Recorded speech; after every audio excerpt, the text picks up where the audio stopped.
1977, the character Fonzie in the American television series Happy Days decides to answer a challenge to his bravery. Donning swim trunks while at the same time not removing his iconic leather jacket, Fonzie attempts a water skiing stunt where he jumps over a shark.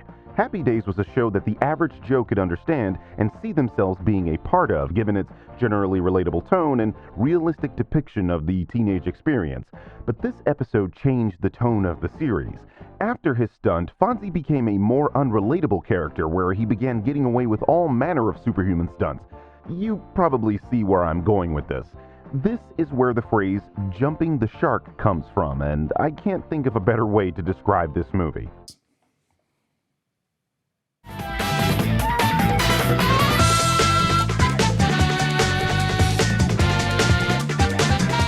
Hey, what's up, everybody? Welcome to Let's Talk, the series where we make fun of franchises that should have ended a long time ago. This is your friendly neighborhood Birdman, and today we're going to talk about Fast X. All right, there's no script for this one because I don't feel like I need one. It's Fast and the Furious. I just walked out of the theater, so I'm just going to tell you what I think while it's still fresh in my mind. All right, so this film is set, 10 years after Fast 5, which was the time they did the heist where they had the two Chargers pulling the bank vault. And the backstory is that the character that is being played by Jason Momoa, his name is Dante. Dante was a part of that whole heist. He's the car that got knocked off the bridge, and he survived that, of course, because everybody survives everything in these fucking movies.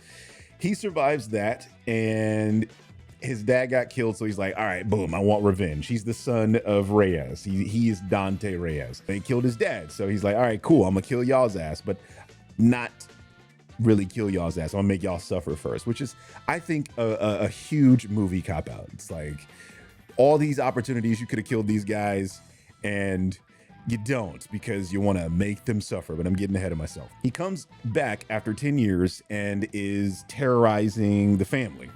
And Dom is trying to raise his son, and his son gets involved in this. You know how this shit goes. It's a big world and they're traveling all over it. Like, it's very easy to just traverse the world. Dante blows up a bomb near the Vatican, and now they think that the family did it. It's just this weird plot. It's window dressing, guys. It's Fast and the Furious.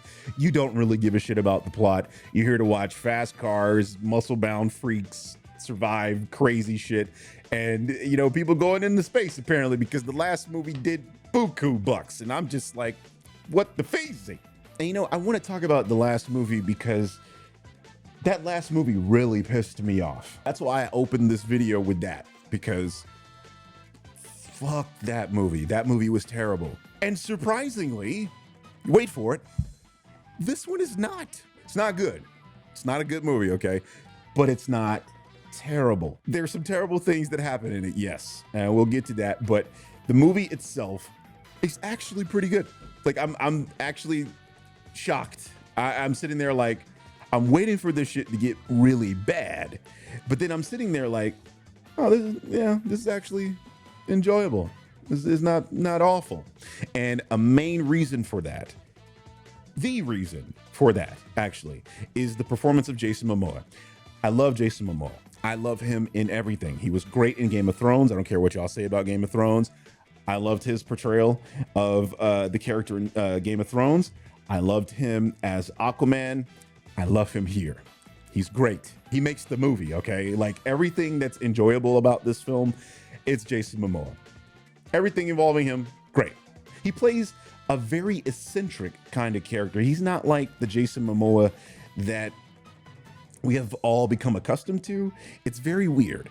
Like, and I don't mean weird in a bad way, because, like, you know, once you see this film, you're gonna be like, he said he was weird, and you're gonna take it a different kind of way. I'm not saying weird in that way. I'm saying he defies what traditional masculinity means in this franchise, because, like, everybody's macho in this franchise. Like, everybody, you know, Jason Statham is macho, obviously.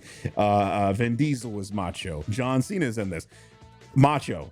And then you got Jason Momoa, who is not playing a macho character. I don't think I see him swing his fist once in this movie, which is surprising. He gets involved in a fight, but he's not fighting back. Like it's kind of weird. You'll understand it when you see it, but I loved him in this movie, actually. And that's the interesting thing. It's like the guest characters or the guest actors that they bring in, I'm always enjoying them. You know, the first one was The Rock. The Rock he was my favorite character, you know, in Fast 5. He was awesome. You know, then before that was Sung Kang. They brought him in, and he was, you know, in the third movie, and I fell in love with him. He's still my favorite character to this day. And then they brought in John Cena in the last movie, and although the last movie was a great big pile of shit, John Cena was the best part of it. It seems like whoever they bring in kicks ass. You know, Jason Statham, when they brought him in, he was kick ass. And now it's Jason Momoa. So I have to give the movie props for that character because I thought he did a fantastic job. And another just enjoyable thing about the movie for me is like the stunts and how everything isn't unrealistic. I mean, okay, now shit is unrealistic. Don't get that twisted. But compared to the last movie where shit was just, why did you even do that? This movie is like more grounded as it can be. And I'm sitting there waiting the entire movie for the shark, you know, the shark to be jumped. I'm waiting for that moment. And I'm sitting there like, no, I mean, it's not a good movie, but it's like, you know, they're kind of grounded and they're not going into fucking space. And then all of that gets ruined at the very end of the movie, the very end, where they pull one of the most ridiculous stunts on a dam I have ever seen. And I go, there it is. There's the bullshit. I'm sitting there like this. The one good thing I'll say about that scene is that the CGI is actually pretty good. Now, you know what I said about the last movie and how the CGI was just like, why? First of all, why is the CG so bad? And then why did you CGI a man running on a roof? Like that's a practical stunt that couldn't be done. You sent a motherfucker into space. Why did you CGI a dude in some Timbs? So this last part is pretty good visually. Like I'm sitting there like this, but you know, at the same time, I'm like, all right, you know, the CGI ain't trash like it was in the last movie. But it just ruined it. Like the movie is fine up until the very end, and then, you know, oh my God, the very end has somebody come out of a submarine, and you're just like, why? The reason that bothers me so much is because there's a character death in this film.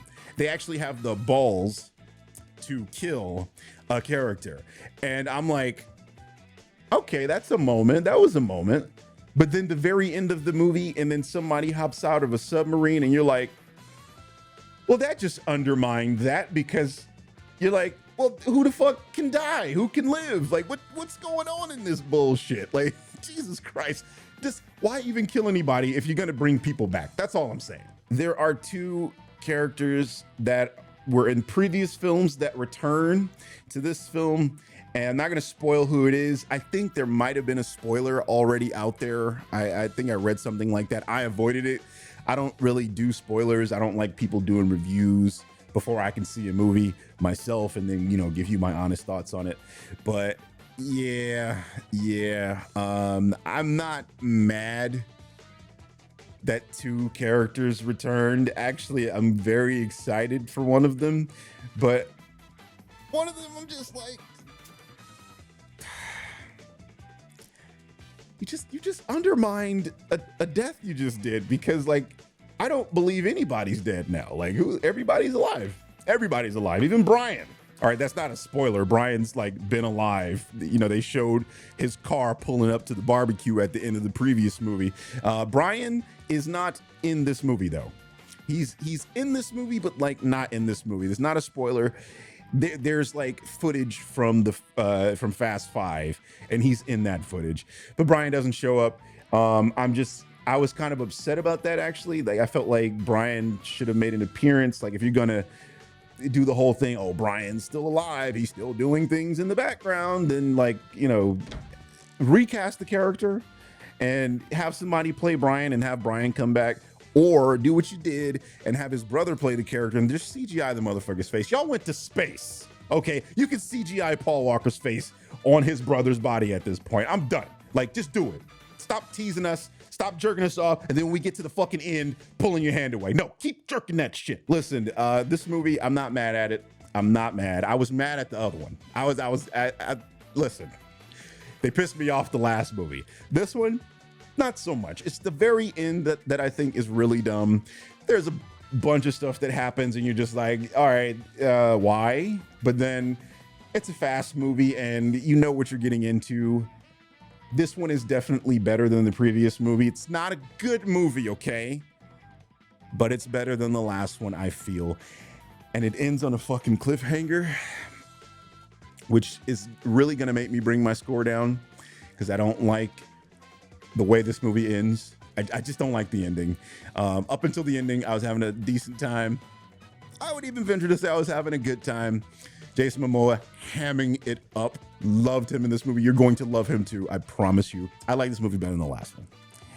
And listen, I'm in between a B- and a C+. I'm gonna go lower though, because fuck that ending. I'm gonna give this movie a C+. That's not a amazing score, but it's not a bad score. It's not a bad score, okay? C+.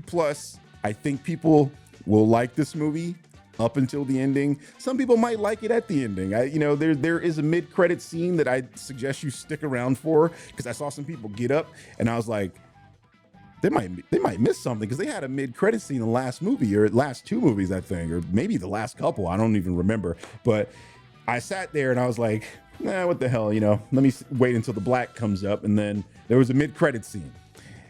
Kind of important, so stick around for that. It's Fast and Furious, guys. What the hell do you want? All right, well, you're probably gonna spend money to go see this if you're watching this fucking video, so let me know what you guys think of this movie in the comment section below, or just let me know what your favorite Fast movie is. Mine is 5, and then followed by 3. Fast 5 and Fast 3 are awesome, so not the best. I'm not saying they're the best objectively, but those are like my favorites. Also the first movie, which is a classic. And if you watch the first movie and then watch this one or the last one, it's just like, how far have we fallen? Anyway, this has been your friendly neighborhood Birdman, and I'll see you guys in the next video.